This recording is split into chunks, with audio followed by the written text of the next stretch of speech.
in a city drowned in neon and rain, shadows have begun to move on their own. People whisper of figures without bodies, reflections that strike, steal, and kill while their owners sleep. Detective Elias Cade thought he was chasing a criminal. But the deeper he goes, the more he realizes the real enemy isn't in the dark streets, it's the darkness following him. This is the city where the shadows walked without their bodies, where fear has no face, and light can't be trusted anymore. The city sprawled beneath a sky choked with neon and smog, its towering monoliths bleeding light into the perpetual dusk. Rain slicked the streets, reflecting fractured signs in hues of electric blue and sickly green. Elias Cade stood at the edge of an alleyway, his breath misting in the chill air as the distant hum of hover cars faded into a low, ominous drone. Here, in this forgotten corner of the megacity, fear had taken a new shape, one without flesh or bone. He crouched beside the trembling victim, a man barely conscious, eyes wide and darting toward shadows that flickered unnaturally along the cracked concrete walls. "I swear it wasn't a man," the victim whispered hoarsely, "just darkness moving on its own." Elias's gaze followed the victim's frantic eyes. The shadow detached from a nearby street lamp, pulsing and twitching, as if alive. Without a body to anchor it, the shadow lunged, striking with swift brutality. Yet when Elias turned, there was nothing but empty space. No figure, no attacker, only the cold, unyielding night. The phenomenon was spreading. Reports flooded the precinct, shops robbed by shadows, assaults with invisible hands, chaos unchecked by conventional law enforcement. It was a nightmare made real, a violation of natural order that left the city trembling. At precinct headquarters, Captain Rourke's gruff voice cut through the murmur of officers. "This isn't just another gang war," he said, slamming a dossier on the table. "These shadows are turning the city inside out. We need a special unit, and Cade, you re-leading it." Elias nodded, a mixture of resolve and unease tightening in his chest. The shadows were not just criminals, they were something else, something beyond understanding. And now, they had his attention. Later, atop a rain-slicked rooftop, Elias studied his own shadow. It stretched long and thin, edges flickering like a candle's flame caught in a draught. For a moment it seemed to hesitate, to twitch with an intelligence of its own. A chill ran down his spine. "What are you hiding?" he whispered to the darkness at his feet. From the depths of the city, a hooded figure approached Juno, a street informant known for navigating the city's hidden currents. Her voice was low, urgent. "They're not random," she said. "There's a pattern. Someone's pulling strings. The Umbra Network. You need to watch your back."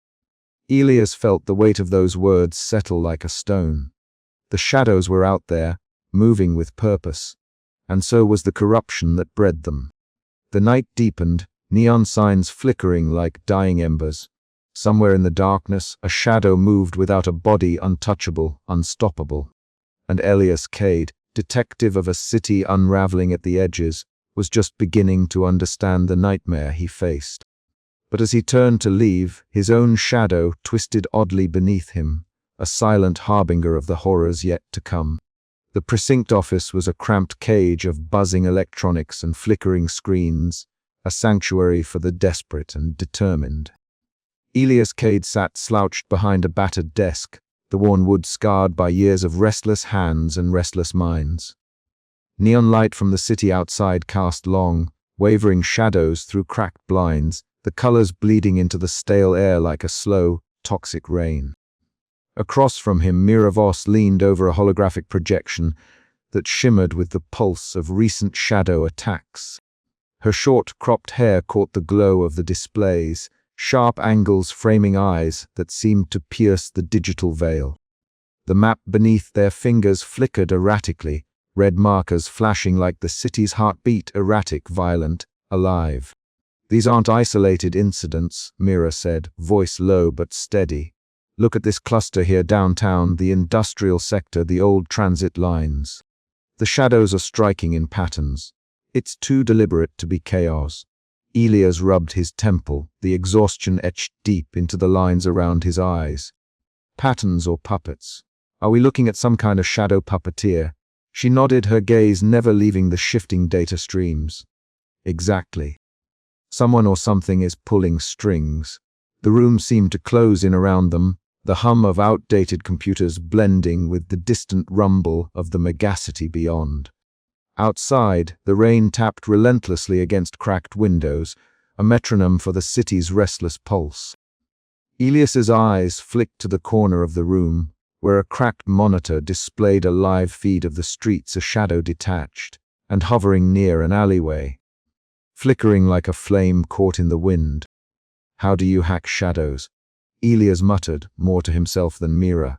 Not the shadows themselves, she said, clicking swiftly through layers of encrypted files.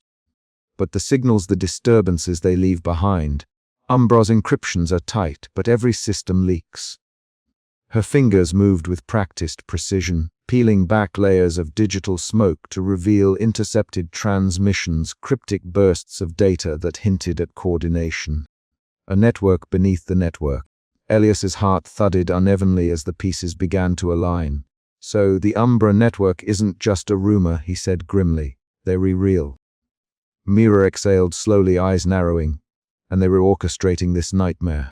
The concept was surreal shadows, long thought to be mere appendages of their owners, acting with will, intent, and now direction. Elias's methodical mind strained against the intangible horror. The city was not only unraveling but doing so under the hand of an unseen enemy, one that defied logic yet wielded power like a blade. Later, Elias stood by the rain-streaked window of the precinct. The city sprawled beneath him in a labyrinth of glowing veins and shadowed corners. His own shadow stretched along the concrete, twitching, hesitating, an erratic pulse in the familiar. A cold knot tightened in his gut. Mira's voice broke through the silence. You can't fight this like a normal case, Elias. Shadows aren't just enemies. They're refractured reflections of ourselves, of the city's pain.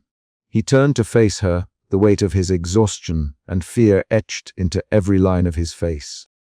And what if the reflection is a monster? Then we have to understand it, she said softly, before it consumes us all.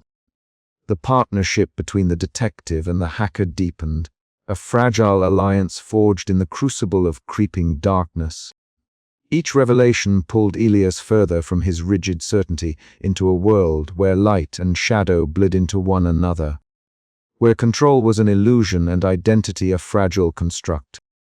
As the night thickened around them, the city whispered its secrets in echoes and shadows, and Elias knew they were only just beginning to listen. But the shadows were already listening back. The megacity's underbelly was a labyrinth of flickering neon and choking fog, a place where the light fought to survive against the ever-encroaching darkness. Elias Cade's footsteps echoed hollowly against the cracked pavement, the worn sole of his boot catching on a loose shard of metal. Beside him, Mira Voss moved with a practiced ease, her sharp eyes scanning the shadows as if expecting them to bite. The air was thick with the scent of burnt ozone and stale smoke, a pervasive reminder of the city's decay. Juno says the Umbra network spread is worse than we thought, Mira murmured, her voice low but urgent. She adjusted the strap of her worn leather satchel, the one packed with gadgets and hacking tools. They were not just pulling strings, they were puppeteers in the dark. Elias nodded, his gaze flickering to the lengthening shadow at his feet. Something was off. The silhouette beneath the dim glow of the flickering street lamps quivered, twitching with an unnatural jitter. He blinked, rubbing his tired eyes, but the shadow lingered a moment too long, folding inward like a living thing reluctant to obey. You seeing this? He whispered. Mira followed his gaze. Yeah, that's not normal. Shadows don't spasm unless there's a disturbance. The city groaned around them, the distant wail of sirens weaving through the night. They pressed forward, the sense of unease thickening with every step. The neon haze gave way to narrower alleys, walls slick with grime and graffiti etched in hurried scrawls. Here, the city's pulse slowed, and the weight of its secrets pressed in. A figure detached itself from the gloom ahead, a lean silhouette wrapped in a threadbare jacket, eyes sharp and darting like a cornered animal. Juno. The informant's presence was as much a fixture of the underground as the rusted dumpsters and broken streetlights. You relate, Juno hissed, glancing over her shoulder before locking eyes with Elias. Things are shifting. Shadows aren't just running wild anymore. Someone's pulling the strings, making them dance. Elias exchanged a look with Mira, Umbra Network. Juno nodded grimly. They re not just rumors anymore. They've got eyes everywhere. Watch your back. The words hung between them, heavy and foreboding. Elias felt the hairs on the back of his neck rise, a primal warning. His shadow writhed again, slipping closer to the cracks between the concrete. Their investigation led them to the outskirts of the abandoned industrial district, where skeletal factories loomed like ghosts against the night sky. The air here was colder, thicker with the scent of oil and rust. Inside one derelict building, the darkness seemed to pulse with a life of its own.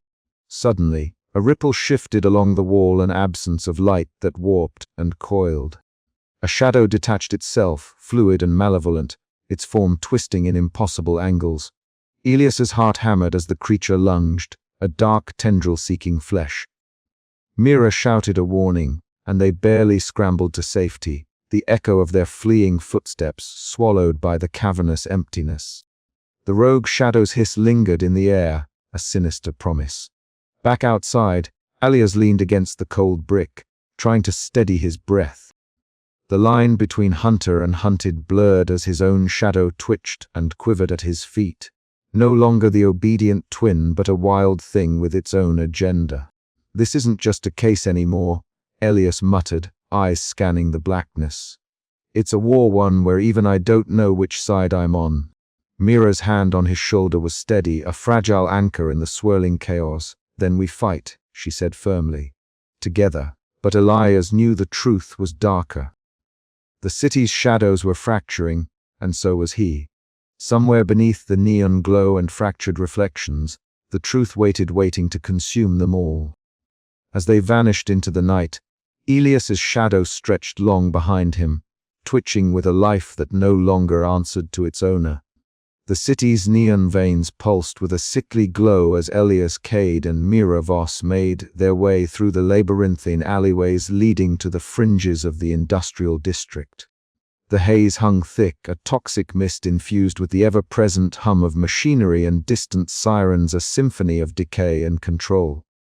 Here, in the shadowed heart of the megacity, secrets festered like open wounds.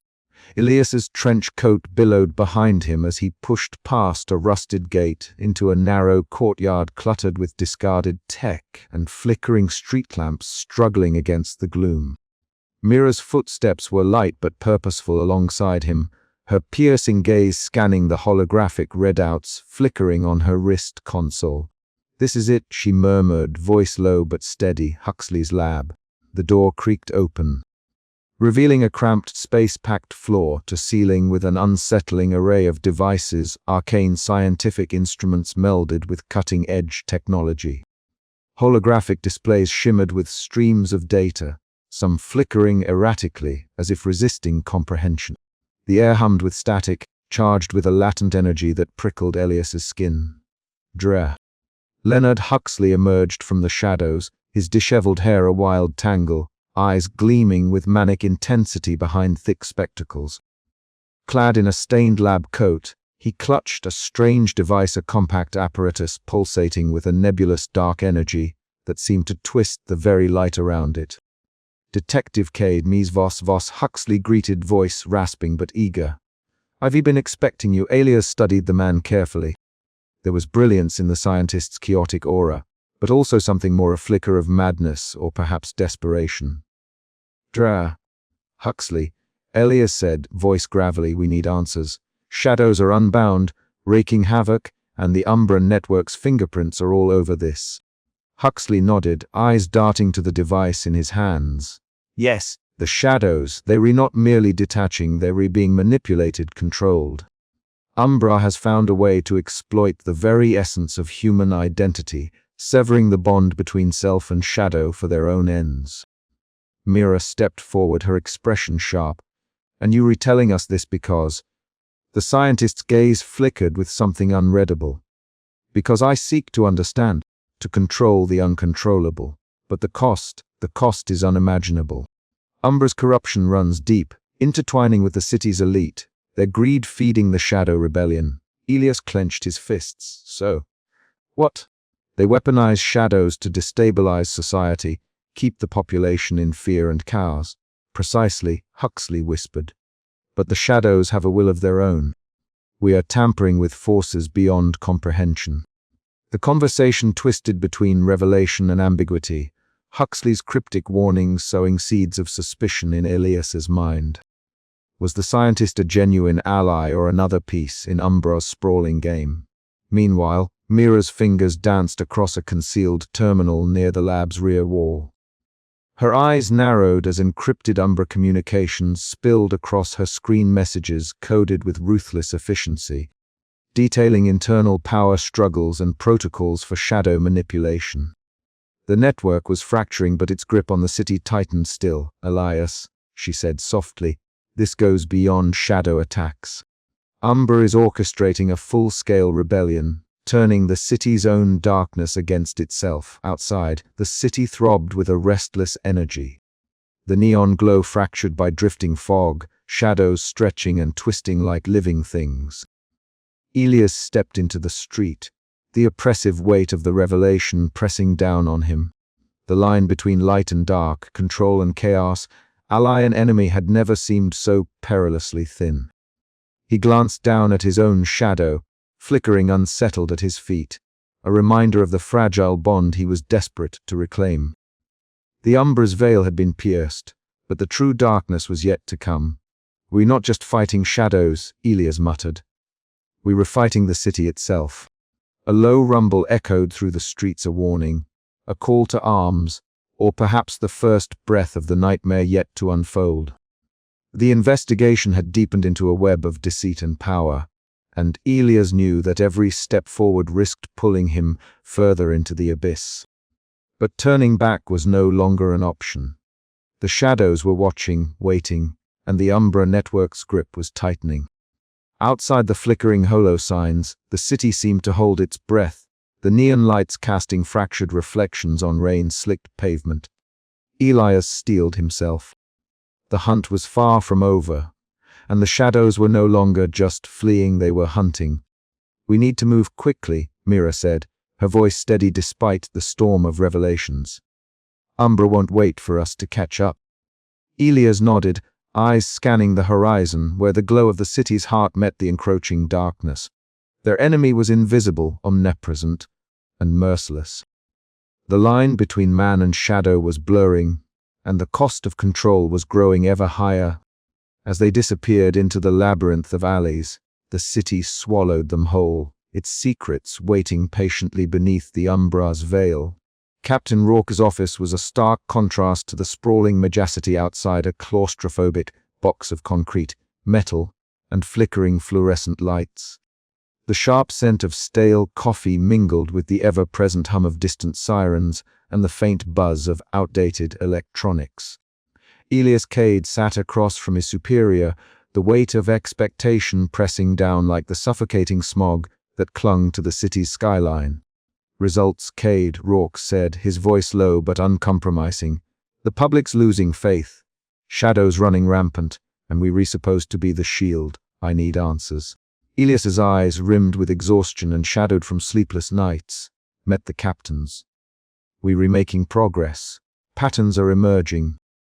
But this isn't just a matter of rogue shadows, it's organized, coordinated." Rourke's gaze didn't soften. "Organized or not, people are dying. Find a way to stop it." The meeting ended with a curt nod, leaving Elias alone with the oppressive silence of the precinct. He rubbed his temples, feeling the familiar prick of anxiety, the gnawing sensation that the shadows lurking at the edges of the city's neon-lit streets might reach him before he could reach them.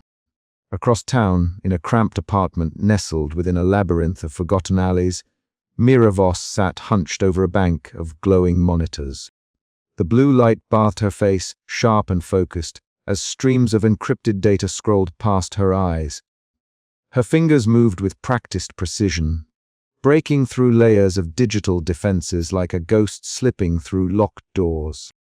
Mira's breath caught as she uncovered whispered conversations and fragmented transmissions, Umbra's internal communications rife with tension and betrayal.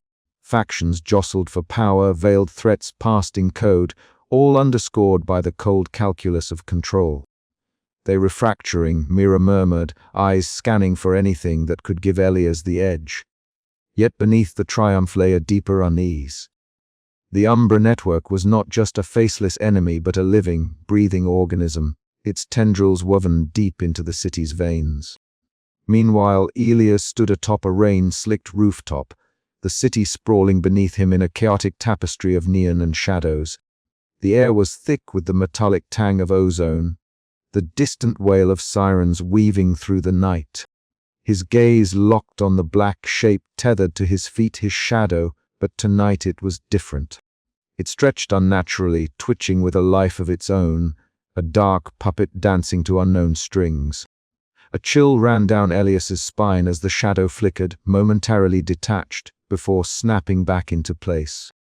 He swallowed hard, the line between self and other blurring in the city's sickly glow. The shadow was no longer a silent follower, it was an unpredictable force with its own will. Back inside the precinct, the suffocating air of Elias's office closed in around him. The walls seemed to pulse with the city's heartbeat, the low murmur of activity, beyond the door, a distant echo. Alone, he felt the creeping tendrils of paranoia tighten their grip. Every movement in the shadows, every whispered rumor, fed into a growing storm of distrust. The faint silhouette of his rogue shadow flickered behind him, a silent specter in the dim light, whispering threats without words. Elias's breath hitched. He was caught in a web of corruption and control, both external and internal, where the lines between hunter and hunted, self and shadow, were dissolving. Mira's encrypted revelations promised a path forward, but the cost was clear. The Umbra network's fractures meant opportunity and danger. Elias's own unraveling mind and the strange autonomy of his shadow foretold a personal horror yet to come. As the chapter closed, Elias stared out into the neon-lit abyss, the city's corruption tightening its grip around him. Somewhere in the tangled depths of light and dark, the true enemy waited not just in the shadows outside, but within the fractured reflection of his own identity. The hunt was far from over, and the shadows were no longer just running, they were hunting. The city breathed beneath a pallid sky, its neon veins pulsing erratically like a living organism on the brink of convulsion. Elias Cade and Mira Voss sat hunched over a translucent holo map in the cramped confines of their temporary safe house, the faint hum of outdated tech filling the silence between them. Each glowing node on the map represented a recent shadow attack, an eerie footprint of detachment and malice. Slowly, patterns emerged, the attacks clustered around districts under the subtle dominion of the Umbra network. "See here," Mira pointed to a dense cluster near the east end, where the city's industrial sprawl blurred into decaying tenements. "These zones aren't random. Umbra's influence runs deep through these streets, law enforcement, corporate fronts, even the local gangs answer to them." Elias' eyes narrowed, tracing the lines that connected the dots. "So the attacks are coordinated, not just chaos. Umbra's pulling strings, using these shadows like puppets." Mira nodded, her expression tight. "And that means they have operatives inside the precinct, feeding information, sabotaging any real progress we make." The thought gnawed at Elias' resolve. Trust was a currency long devalued in this city, and now it was slipping through his fingers like smoke.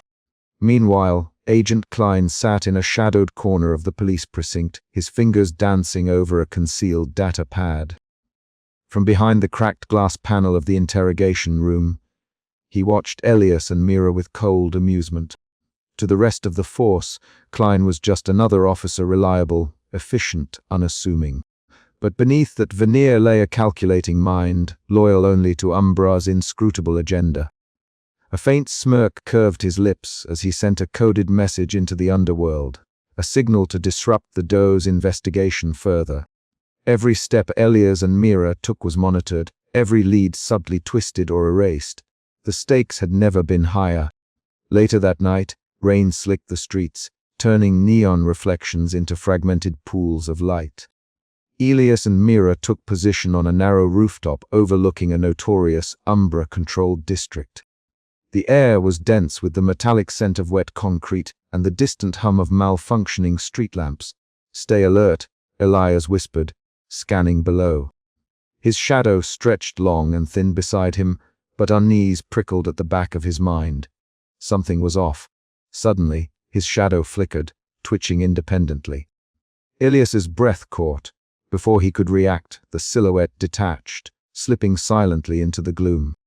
His heart hammered as he watched it merge with the darkness, moving with purpose and menace. A muffled explosion shattered the night's fragile quiet. Elias lunged toward the edge, eyes wide, as chaos erupted below a shadow attack in the heart of the district. The autonomous shadow had struck without its owner's consent. Mira's voice came through his earpiece, sharp with concern. "Elias! "Are you okay?" He swallowed hard, voice strained. "My shadow, it just acted on its own. I barely got out."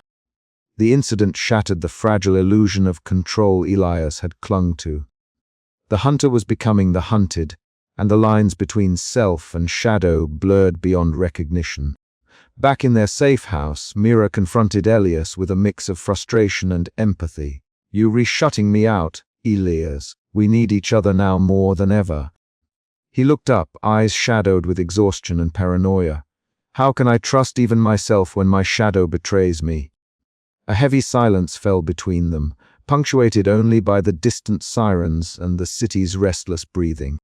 The surreal horror of their predicament pressed in like the ever-present haze outside, a constant reminder that in this city, control was an illusion, and shadows could not be trusted. But surrender was not an option, not yet. The fight had only just begun. Elias's mind raced with questions that had no answers. What force could command shadows to such autonomy? Was it Umbra's doing or something darker? And if his own shadow could turn against him, what hope was there for anyone else? The rain continued to fall, washing the city in cold light, but the shadows beneath remained restless, waiting, watching. And Elias knew that to survive, he had to face the nightmare within himself, even if it meant losing the very thing that defined him. As dawn approached, the city stirred, oblivious to the silent war waging in its underbelly. Elias and Mira prepared to dive deeper into the machine, a labyrinth of corruption, betrayal, and unrelenting darkness where shadows walked without bodies, and trust was the rarest commodity of all. The night was far from over, and the shadows had only just begun to move.